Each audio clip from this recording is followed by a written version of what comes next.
Hello, ladies and gentlemen. So we're going to work on statistics now. What about statistics? So first of all, I'm going to get some data. And we have student data of exam scores. So I'm going to copy that over to our new worksheet so we can talk about statistics. Now, first statistic equals average. Just type this and select all the cells. That's it. You get the average. What is the average? The average equals the sum. Add up all the cells, in other words. It's the sum of these. 1, 2, 3, 4, 5, 6, 7 cells. The sum of these 7 cells. And it's divided by the number of cells. 7. Identical numbers. That's the average. Now, there's a couple other ways to get the central tendency, and one of them is the median. So the median comes next, and it is the value that is halfway between the lowest and the highest, that it's the middle, median. So you know a way to do this is to go and sort and filter from low to high. There we go. So we have 7 pieces of data. That means 74 is going to be the median. I'm going to put that down here.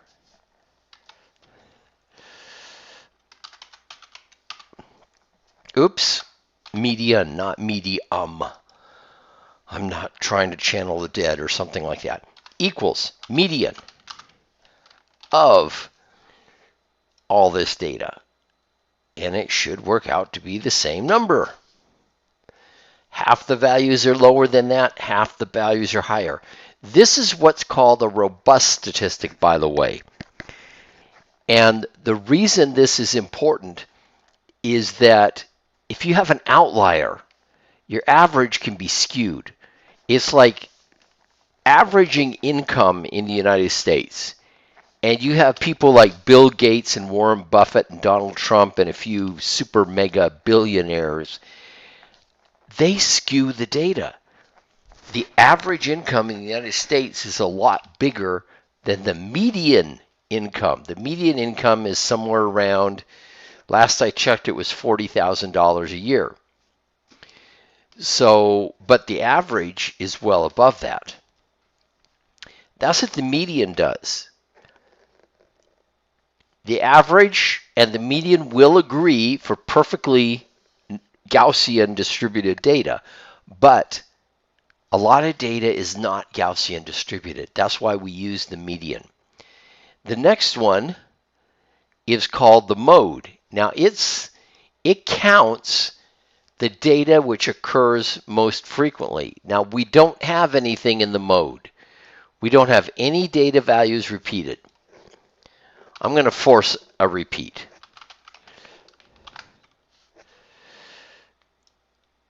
In just a second here. So first of all, if I don't force a repeat, not a number, not applicable.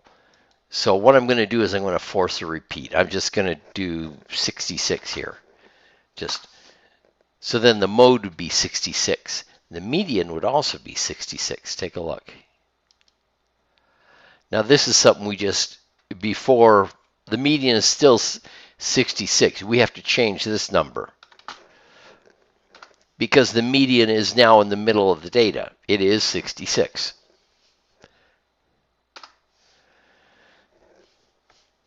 So I'm going to go ZZ. So get rid of the mode for a minute. Okay, maximum and minimum. Well, the minimum of the data is 47. The maximum is 95. Now, let me write this down, mode.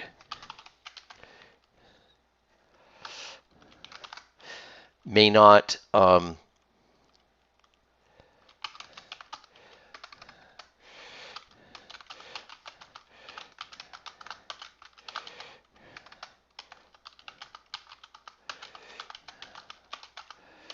You saw what happened when we put 60, we artificially made this number 66. We did have a mode.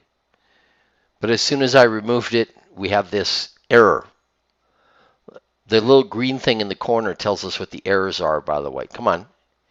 Wake up, Excel. It's supposed to tell us, there it is, help on this error. So if you get an error, you can always go help, and it'll try to tell you what's going on.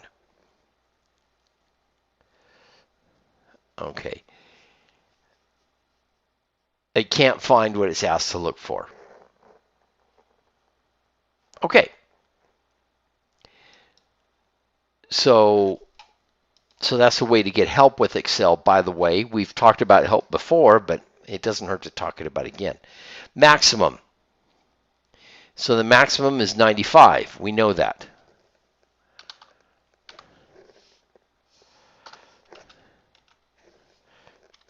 The formula is max. It finds the maximum of the data. Okay. Min. And that's just, that will be 47.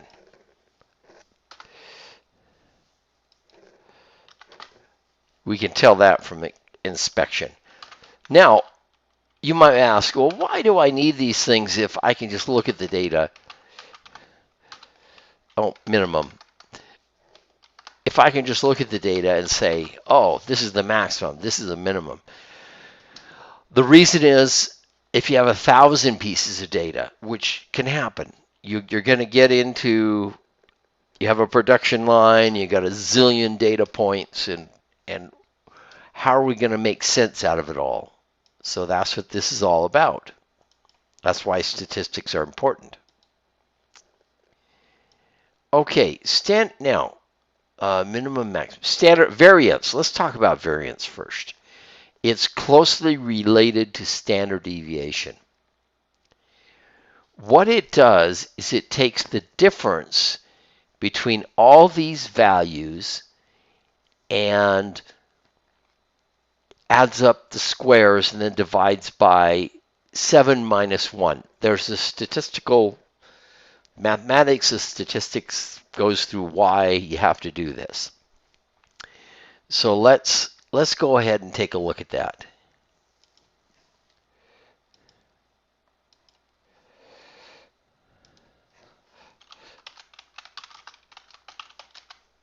And then we're going to look at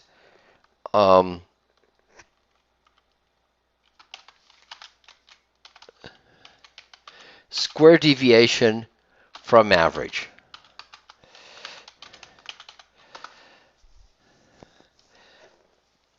That's going to equal this minus the average, and we're going to have to square it.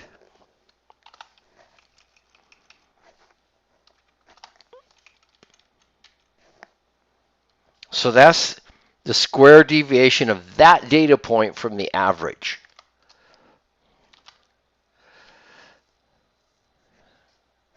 Come on. Oh, there it is. There it is. Is it coming out okay? Okay. And wake up, little Susie. Come on. Close it down. Come on, you silly thing. Why is Excel kind of hung up?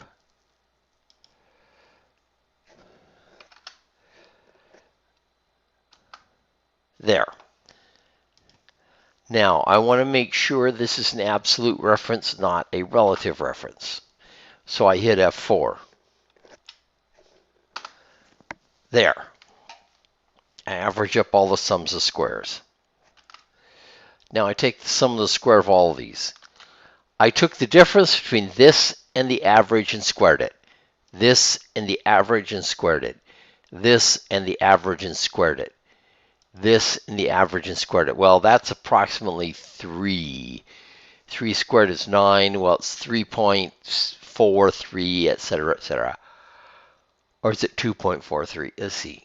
No, it's 2.43. Difference between this and this is 2.43. You square it, you get this, and so on. The variance, I'll put it over here, equals the sum of all these squares divided by 6. We have 7 data points. 7 minus 1 is 6. There. Now, let's see what the built-in formula in Excel will do for us.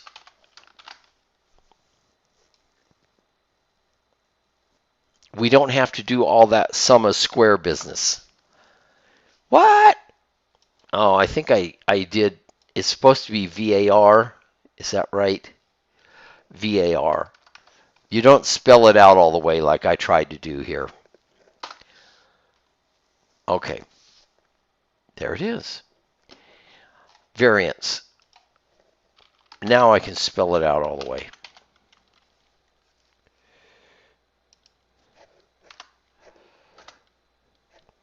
Standard deviation.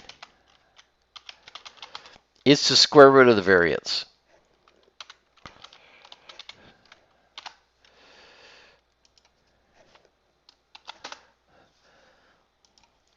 Now, Excel has several standard deviations. As soon as you type this in, you get a whole bunch of choices. These two with the little yellow, you can barely see them. There's a little yellow thing right there. Standard deviation and standard deviation population. The population standard deviation is divided by n. It's not divided by n minus 1. The sample standard deviation, which is what we want, is divided by 1. It's divided by n, it's divided by n minus 1.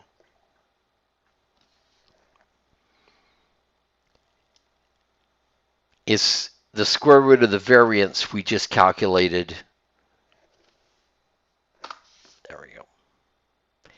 And why did I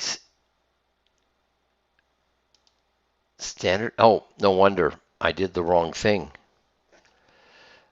Notice I picked the data for column B instead of column A. I want to pick the data from column A. I want to know the standard deviation of the data from column A, not the standard deviation of the data from column B. And voila, it works out to be the same thing. Population standard deviation is used by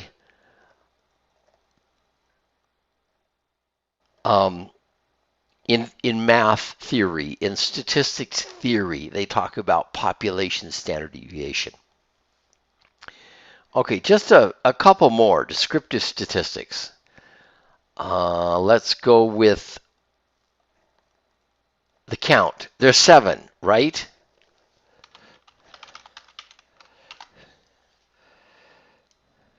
How many data points are there? There's 7. In most experimental data, you want to use the experimental standard deviation, the sample standard deviation. Okay, and what else do we want to know? We want to know the sum, and we've already calculated it. We calculated it up here, by the way. Gee, I might as well copy the formula.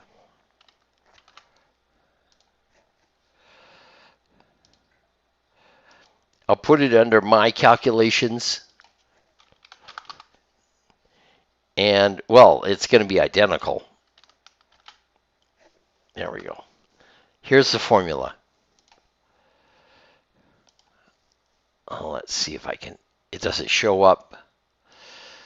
Come on, you silly thing. Yeah, show up so that you guys can see it. Sum. Oh, I didn't want to do that.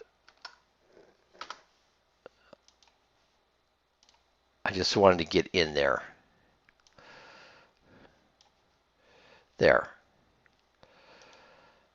I take that back.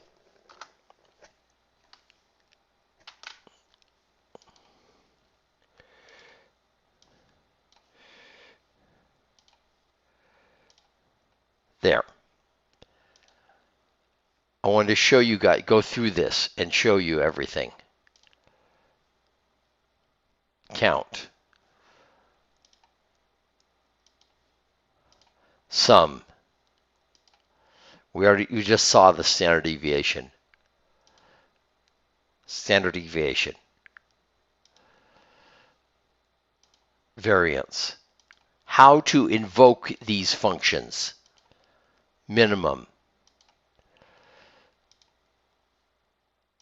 Maximum. Mode.